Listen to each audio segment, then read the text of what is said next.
everyone has a room to increase. Everyone.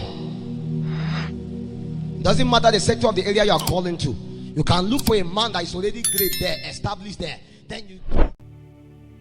Men are institutions that God used to recruit men. Accurate men will point you to God. They won't point you to themselves. They will teach you the same pattern of how God encountered them.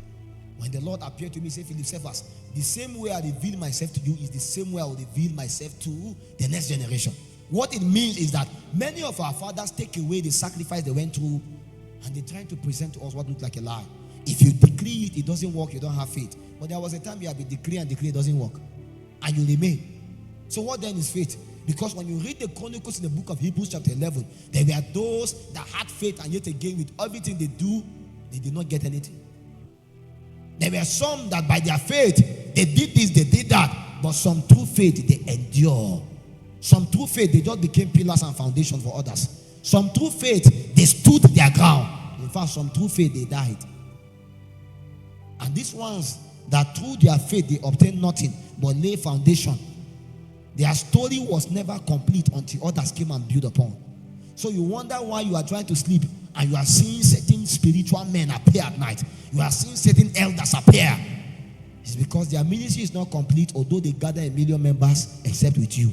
So you are an extension of who they are upon the face of the earth. And so when we talk about the matters of faith, we should not just be looking at the things that eyes can see and ears can hear. Because there are things that we have yet to see and to hear. For eyes have not seen and ears have heard the things God has preserved. So the things we see at walking upon the face of the earth now are the things we have seen and heard. What about the things that are yet to be communicated?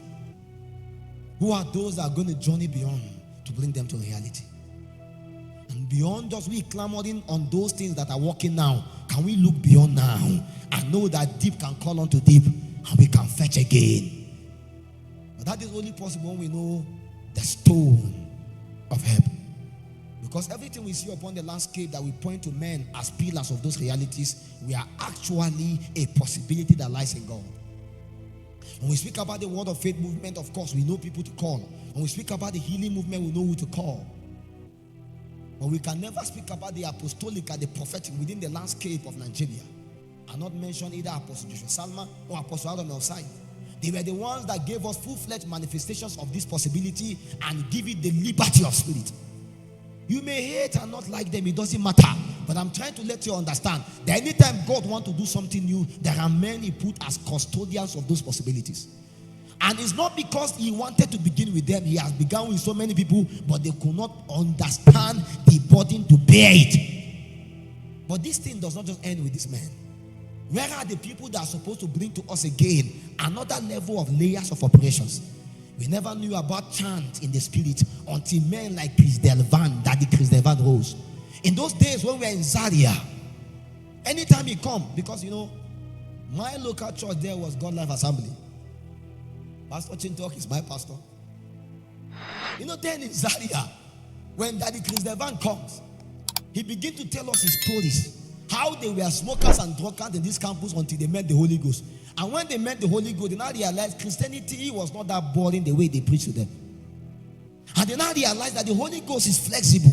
So Daddy can put cap and enter church. There was a day he came to our campus and he said they should play in P-Square. They play P-Square. After P-Square, people gather for crusade. He now said, "Why stop P-Square now?" He began to chant. And people began to cry. He said, "You came to see P-Square, but I come to give you the Holy Ghost." He said, "I now begin to see another kind of manifestation." And he can come to a place, he may not talk about Jesus himself. So we now begin to see that there are other ways to sing songs apart from looking for lyrics for 2 weeks, for 3 weeks. There are other ways to communicate spirit and life other than what we knew. The patterns of ministry changed. The patterns of church changed. Administration changed. Everything now became spirit and life. We are now returning back to the real apostolic culture. How that by the time men gather together, whether in a house, in a conclave, there is no need for one savior, sincere kind of order. All those too much organization that we organize God out of it. There was liberty of the spirit. And one comes with sounds. One comes with hymns. One comes with melodies. kinds of dimension and expression. We came to a point where we have portrayed ourselves much, and we have neglected the stone of help. And all of us must have to return back to the books if another set of people must rise. And the day God wants to unleash another kind of possibility, He restored upon the shoulders of certain men. And these men brought to us this possibility so that we can be able to clamor upon. There was a time everybody wanted to be an evangelist. There was a time everybody wanted to be like Ben Hinn. Everybody wanted to be like Mama Kachokoma. By the time we began to advance, we now begin to see the apostolic and the prophetic movement. Yet again, there may be all kinds of mishap. There can be all kinds of misfeat. But in the midst of what the devil is trying to pervert, there is the genuity of the operations of God. And our job is to be able to decipher and discern what part do we have to play. Because every house functions by the grace that each joint supply. Our success and excellence as a body is when each and every one of us is unleashed. The deprivation of one manifesting the full reality is the deficiency of us as a people. The intention of God is that every territory, there has to be a witness. Every territory. Because God has not left any territory without a witness. And let me tell you, the days of one man show, one man army is over. That day has ended since. There is a shaking coming upon the larger gatherings that God is not glorified. Except they realign. Not because of anything. It's because it's possible for all to build and not build with the Lord. If it becomes a matter of ambition, conquest, competition, watch again. The harvester come again. A sword comes, it will pierce through our heart first, so that our thought can be revealed. And let me tell you, there is nothing you see going on right now that's not happened before. When you read the archives of the fathers of faith, God's generous, you will see that the men have done more than what we are doing now. My problem is, where did the revival go? What happened to the things they did? But mind you, do you know that there was so much failures in the revival we celebrated? That was the reason why many of them did not last. But if you observe, our generation is building under the same kind of pattern, and we are thinking we will last. Give us 20 years, give us 30 years, give us 50 years. It will take God for many to be able to survive. Because there were men and women that did all kinds of things. Cities were named by them. And a time come now when you return back, you may hardly see a house that even remember their names. And that's why I'm trying to let you understand that God will not just stop because one man has advanced. God is interested in all of us. And each and every one of us must come to a point of full-fledged manifestation, because God still needs more functionaries.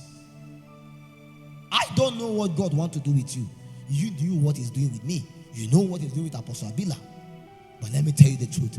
No matter how zealous, how passionate a man can be, there is just little but much he can do.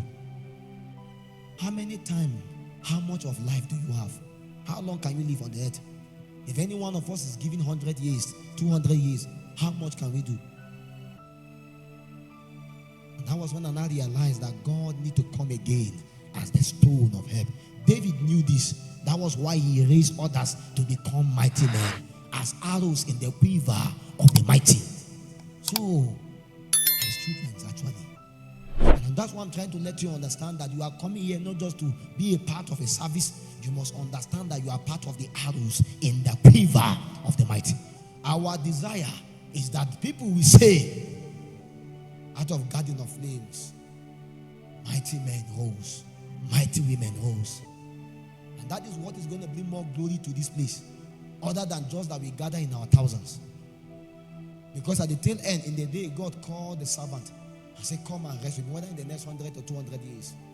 What will now be left of the mandate that God has given?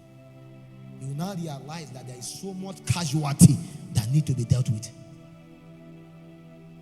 The challenge of the prophetic movement, that it has deprived the believer the access to life to be able to grow. So it's possible for you to be under a prophet for the next 10 years, 5 years, and not even know who you are. And you see, God cannot continue with such kind of a pattern. And that is why God is kind of scattering it and bringing all kinds of judgment onto it. But the apostolic must also be wise enough To be able to understand in the day God is judging, he always begin with his own precious one, so that they can also become judges. Because you can only judge disobedient when your obedience is complete. In the matters of these things, how hollow and sacred are we?